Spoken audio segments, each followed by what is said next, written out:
quarta-feira como qualquer outra. O sinal tocou às 17h30 e eu comecei a arrumar minhas coisas para ir embora da escola onde lecionava para o 7º ano. Sou uma pessoa de hábitos, e minha rotina de quarta-feira incluía uma parada no mesmo supermercado a caminho de casa.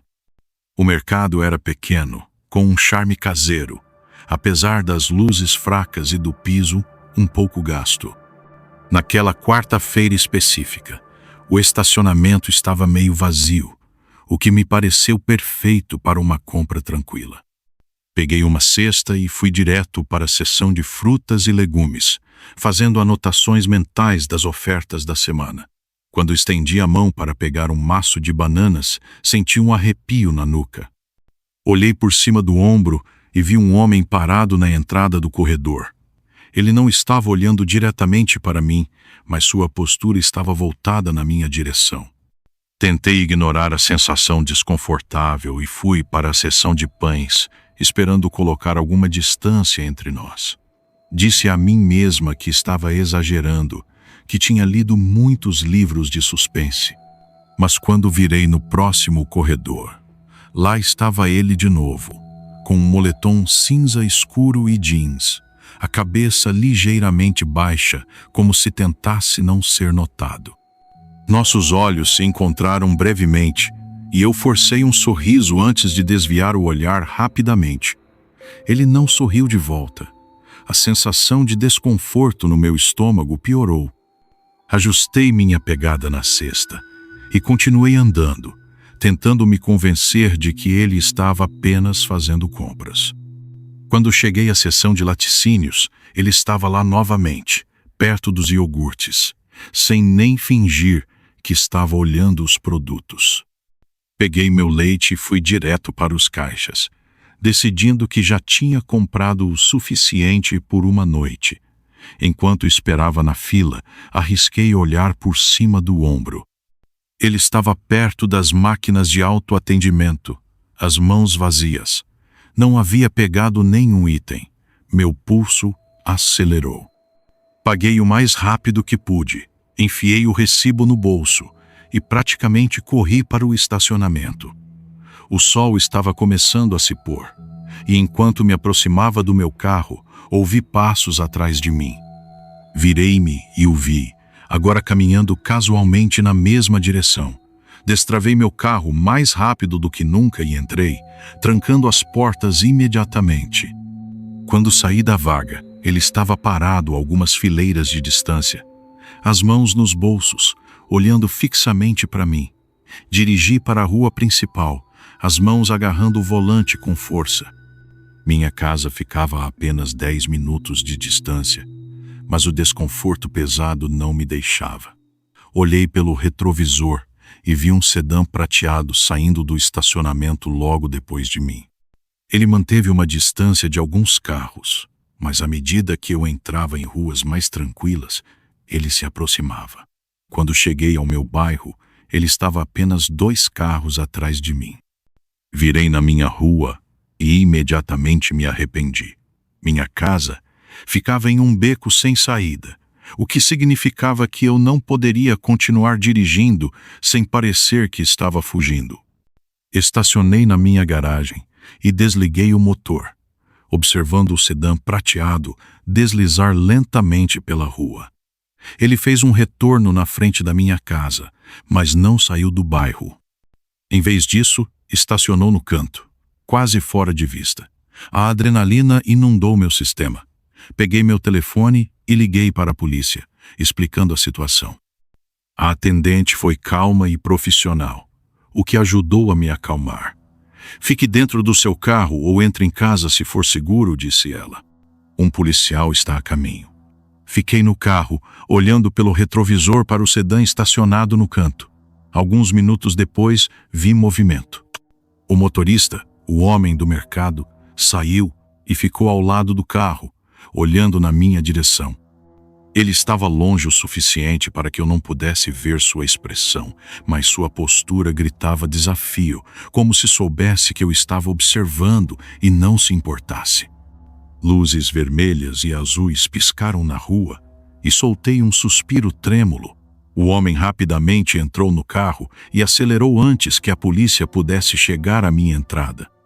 2 policiais chegaram e anotaram meu depoimento.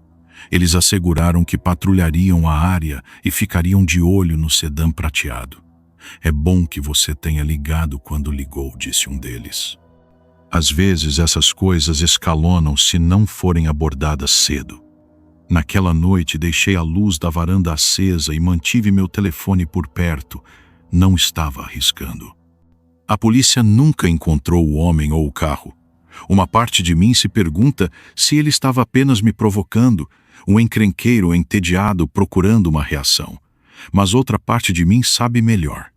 Agora, nunca faço compras no mesmo horário todas as semanas e sempre estaciono o mais perto possível da entrada. Instalei câmeras ao redor da minha casa e faço questão de verificar meus arredores antes de ir para o carro. Já se passaram mais de 2 anos desde aquela noite, mas nunca esquecerei o medo de ser seguida. A experiência me ensinou a sempre estar alerta e a confiar nos meus instintos antes de tudo. Os invernos em Porto Alegre costumam ser uma trégua, um respiro na agitação do resto do ano. Aquele junho de 2023, contudo, foi como uma lâmina gelada cortando a calmaria. Foi quando a fragilidade da minha própria sanidade se revelou, quando a tênue linha entre a realidade e o pesadelo começou a se dissolver. Meu nome é Renata, e por mais de 7 anos, gerenciei projetos em uma empresa de tecnologia. Minha vida era pautada pela organização, pela comunicação cristalina e, acima de tudo, pela intransigente defesa dos meus limites profissionais. A chegada de Marcelo como desenvolvedor júnior não prenunciou, a princípio, nenhuma tempestade. Ele era cortês, absorvia os ensinamentos com avidez e parecia se encaixar harmoniosamente na dinâmica da equipe. Se eu pudesse voltar no tempo, reconheceria os sinais sutis, as pequenas fissuras que antecederam o abismo. Os elogios de Marcelo, inicialmente, soavam como gentilezas corriqueiras. Você conduz essas reuniões com maestria, você resolve tudo com uma facilidade admirável. No começo, interpretei como mera educação, um traço de sua personalidade. Mas gradualmente, a natureza dos comentários se transformou, impregnando-se de uma familiaridade incômoda. Lembro-me vividamente de uma ocasião. Após uma apresentação crucial para um cliente, ele se aproximou de mim na copa, os olhos fixos nos meus. Você inspira as pessoas, Renata, sussurrou, com um sorriso que se estendeu por um tempo perturbadoramente longo. Desviei o olhar, um nó se formando na minha garganta, e murmurei um agradecimento hesitante, buscando desesperadamente uma rota de fuga. Aquele momento deveria ter sido o ponto final, a barreira intransponível. Mas Marcelo era uma força implacável, uma maré que avançava inexoravelmente. Uma semana depois, o convite para jantar.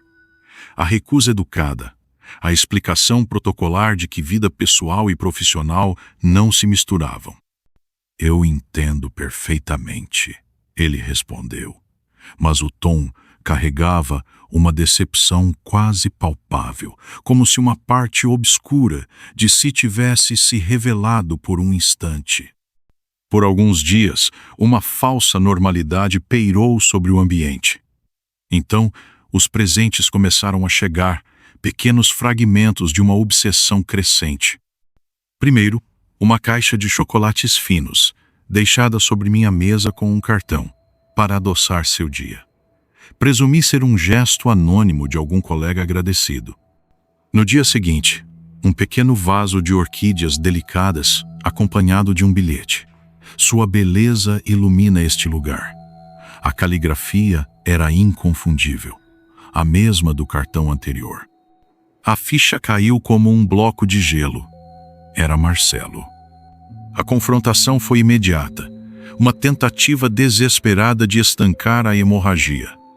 Marcelo, pronunciei, a voz firme apesar do turbilhão interno, em uma conversa a sós na sala de reuniões. Agradeço a gentileza, mas esses presentes são inapropriados. Preciso que pare com isso.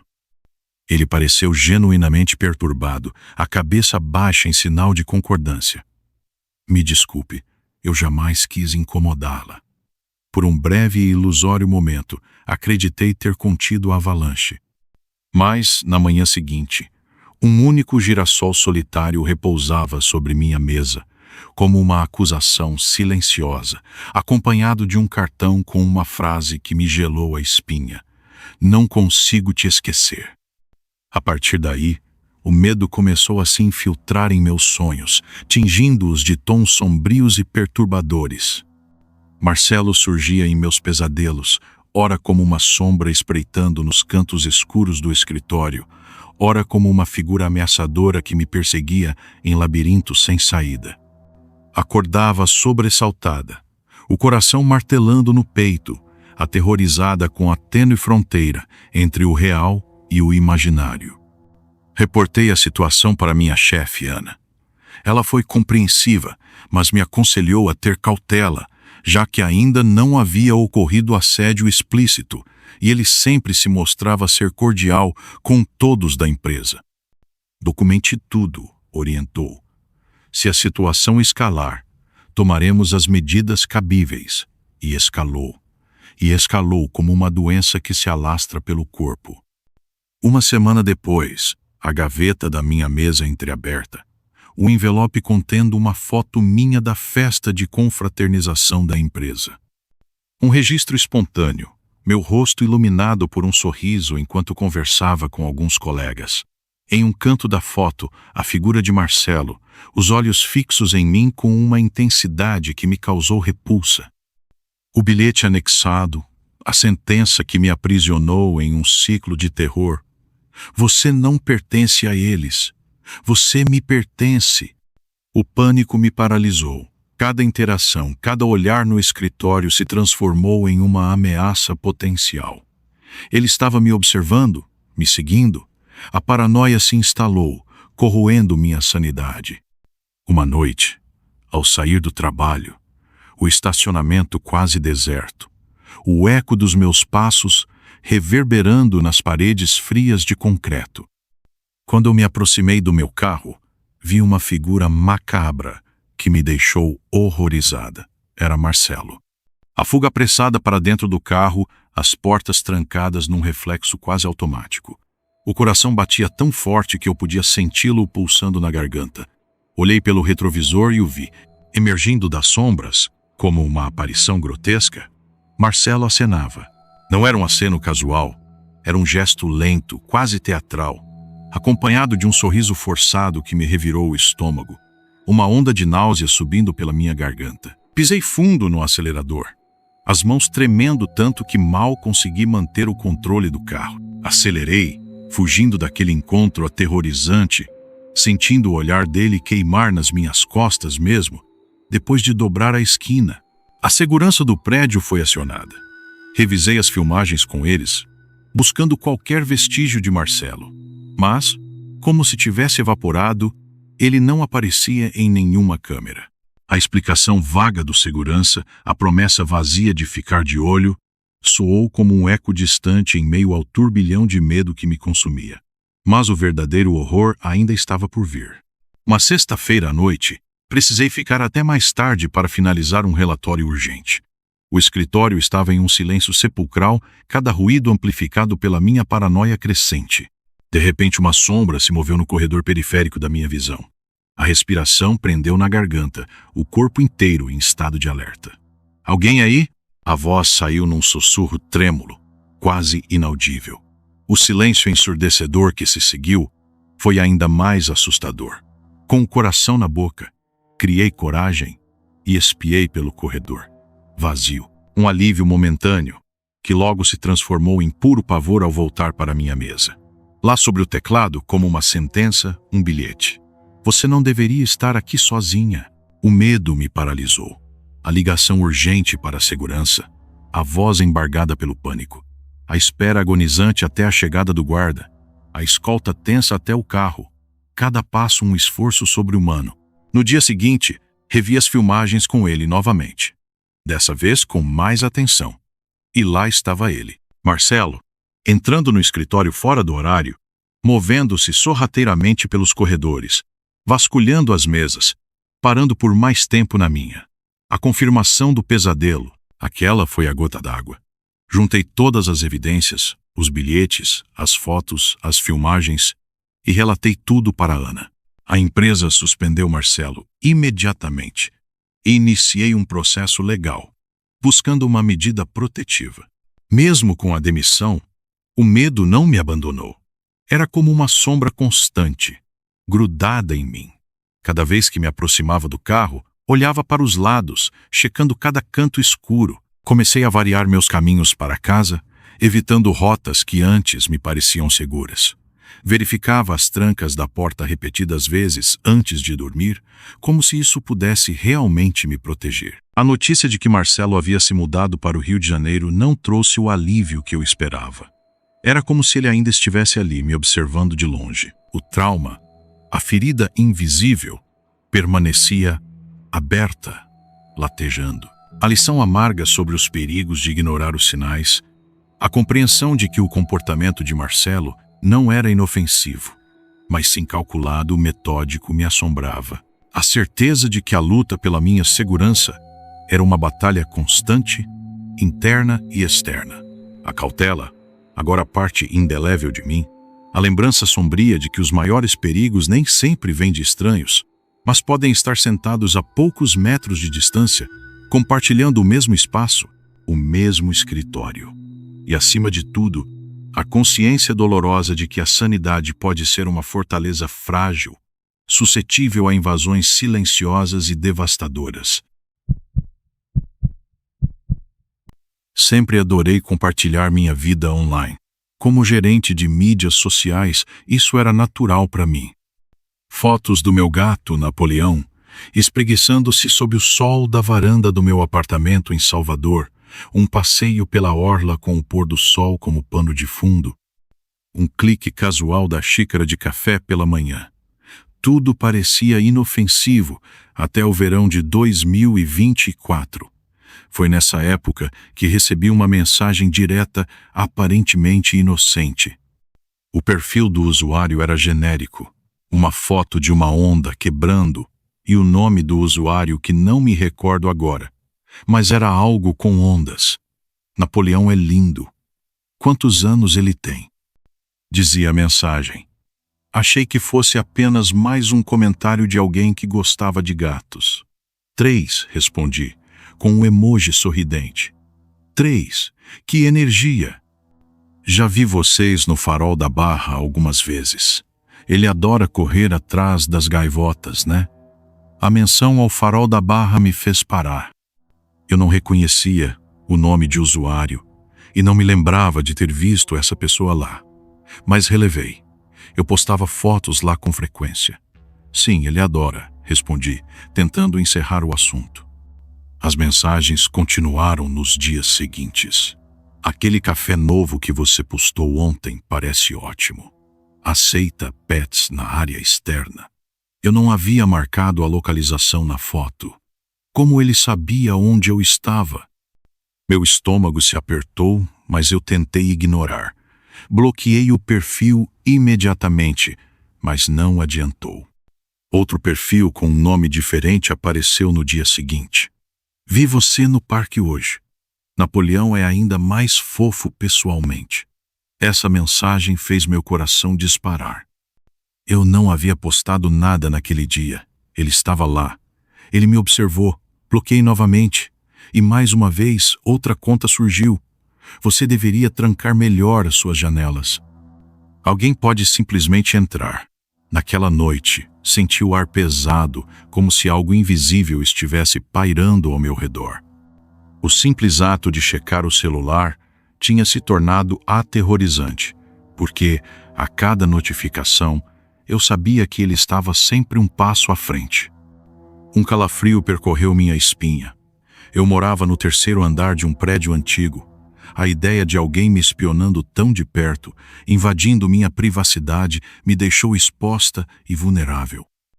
Bloqueei o perfil imediatamente, mas o dano já estava feito. Comecei a notar coisas estranhas. Sente-me vigiada. As sombras projetadas pela luz da rua pareciam mais ameaçadoras. Certo dia, encontrei a janela da sala entreaberta, embora tivesse certeza de que a havia trancado. A sensação de que ele estava me observando de algum lugar próximo era sufocante. O ponto de ruptura veio com um e-mail. O assunto era claro. Você não pode se esconder, Carolina. O corpo da mensagem continha uma foto de Napoleão. Ele estava sentado na porta do meu apartamento. A foto fora, tirada do lado de fora da janela. Meus pensamentos ficaram caóticos. Liguei para minha melhor amiga, Luísa, que insistiu para que eu fosse à polícia. Isso não é uma brincadeira, disse ela. A polícia ouviu minha história, mas suas palavras só aumentaram minha frustração. Sem uma ameaça direta ou flagrante, não há muito que possamos fazer, disseram. Foi quando decidi entrar em contato com Ricardo, um especialista em segurança cibernética que conheci em um evento de trabalho. Ele rastreou o IP dos e-mails até um cybercafé na Ladeira da Barra.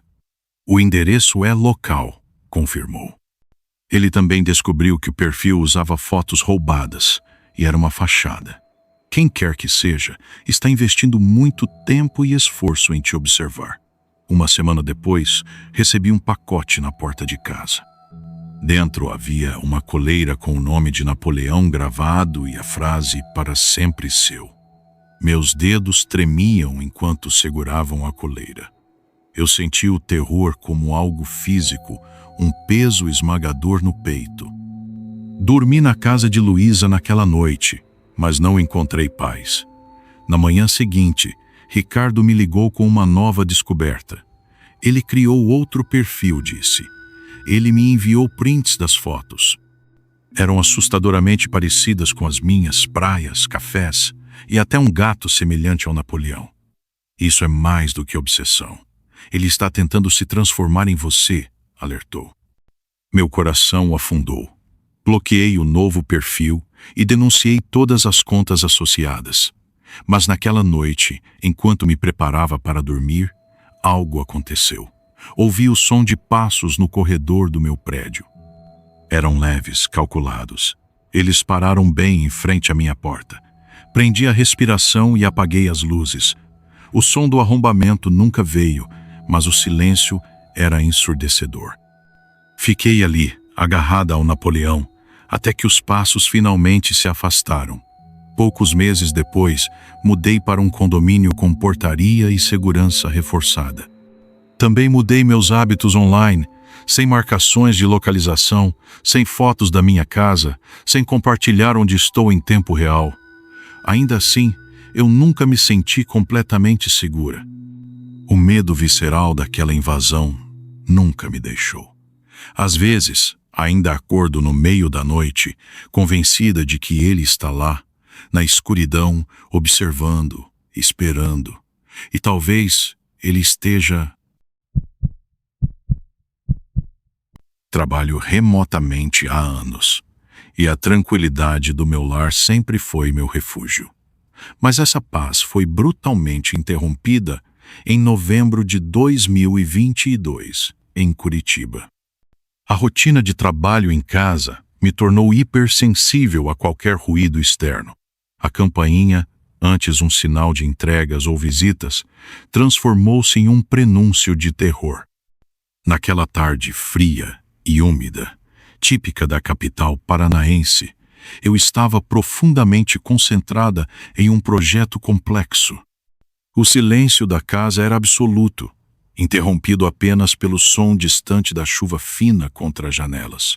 Quando a campainha tocou, meu coração deu um salto. O som ecoou pela casa vazia, pesado e intrusivo. O vídeo da câmera da campainha surgiu na tela do meu celular, revelando um homem com um uniforme marrom desbotado, segurando um pequeno pacote. Ele parecia inofensivo. Meia, idade, rosto comum, barba rala. Mas havia algo errado. O uniforme estava amarrotado e ele evitava olhar diretamente para a câmera, mantendo o rosto virado de lado. Uma sensação incômoda rastejou pela minha espinha.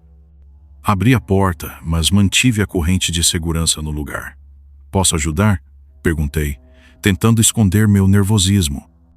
Ele respondeu com uma voz baixa e hesitante. "Tenho um pacote para você." "De quem é?" Olhei o pacote atentamente. Nenhum remetente, nenhuma etiqueta. "Está com o seu nome", ele respondeu, desviando o olhar novamente. Minha desconfiança aumentava a cada segundo.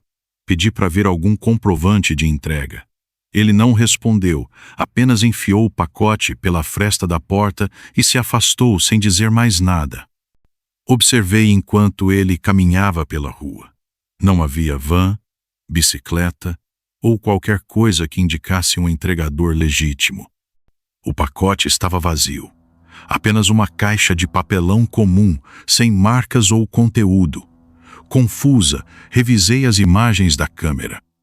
O homem havia chegado a pé, rondado a rua por alguns minutos e depois ido diretamente à minha porta.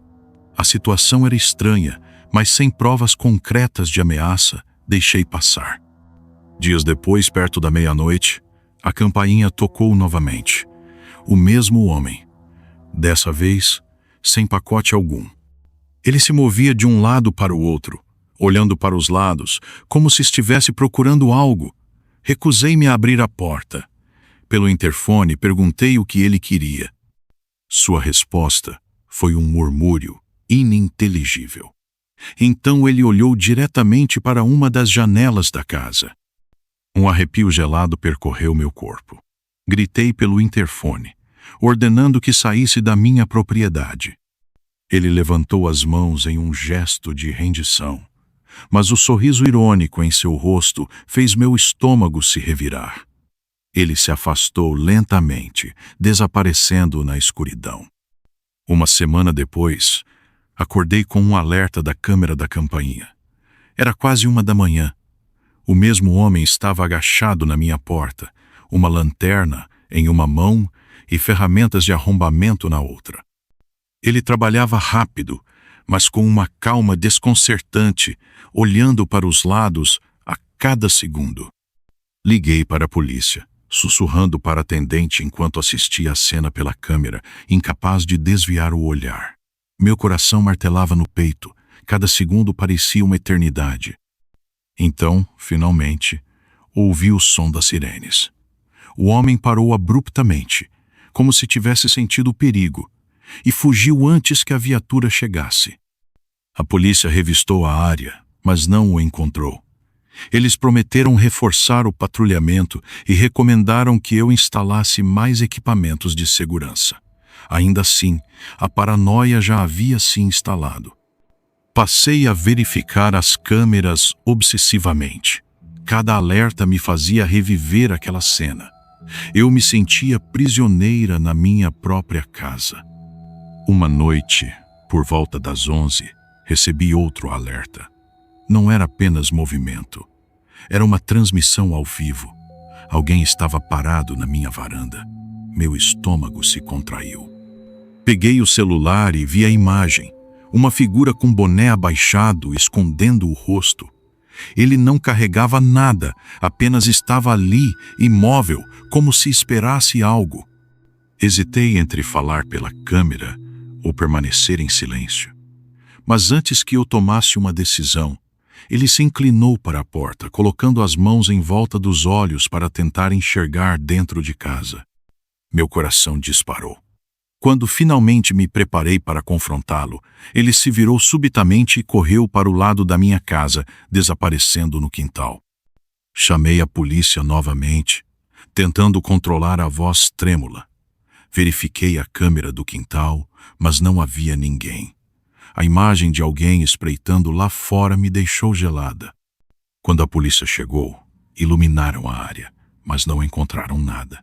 O oficial comentou que outros moradores haviam relatado incidentes similares. Uma semana depois, recebi a notícia de que haviam prendido um homem com as mesmas características. Ele carregava uniformes falsos, ferramentas de chaveiro e uma lista de endereços. O meu estava entre eles. Mesmo com a prisão, a sensação de estar sendo observada não desapareceu. Aos poucos, voltei à rotina, mas a cicatriz emocional permanece. Meu lar, que antes era meu refúgio, se tornou um lugar de lembranças perturbadoras, e a lição amarga ficou: a segurança nunca é garantida, nem mesmo em nossos próprios lares. Se você gostou dessas histórias de terror, não se esqueça de se inscrever no canal, deixar seu like e compartilhar com seus amigos. Muito obrigado por estar aqui e até a próxima, onde o medo nunca dorme.